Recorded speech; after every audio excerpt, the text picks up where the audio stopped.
ফেলুদা বিয়েই করলেন না, এই নিয়ে তার অনুরাগী মহলে আফসোস কম নেই। সত্যজিৎ রায় সৃষ্ট এই চরিত্র চিরকুমার।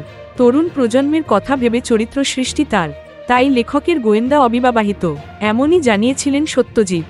একইভাবে সত্যজিতের কোনো কাহিনীতেই ফেলুদার সহকারী তোপসে এত বড় হয়ে ওঠেনি যে তার বিবাহ দৃশ্য কল্পনা করা যাবে, কিন্তু এবার বিয়ে করলেন তোপসে। সম্প্রতি পর্দায় ফেলুদা সহকারীর ভূমিকায় জনপ্রিয় কল্পন মিত্র। সদ্য বিয়ে সারলেন তিনি। সোমবার রাতে জানিয়েছেন দিয়া সিংহের সঙ্গে 7 পাকে বাধা পড়েছেন। পাল্টা রসিকতার লোভ সামলাতে পারেননি কল্পনও।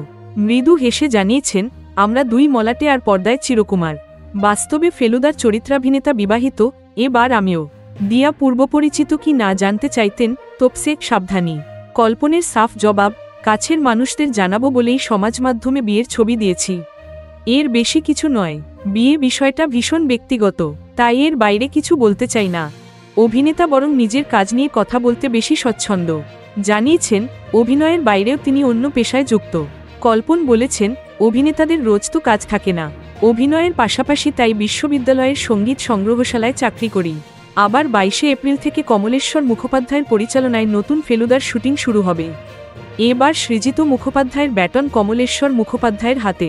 তাতে রক্তচাপ বাড়ছে কি না প্রশ্ন করতেই কল্পন বললেন, একটু না, কমলদাও যথেষ্ট বিচক্ষণ।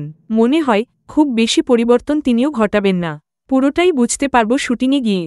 পরিচালকের আগে আনন্দবাজার.com-কে জানিয়েছিলেন শুটিংয়ের আগে টিমকে নিয়ে মহড়া দেওয়ার ইচ্ছে আছে তার। কল্পন জানিয়েছেন, এখনও সে বিষয়ে কোনো কথা হয়নি। নতুন পরিচালক লুক টেস্টও করেননি এখনও।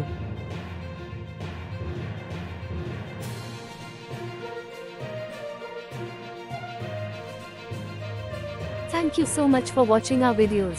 Please do like, share, and subscribe our channel.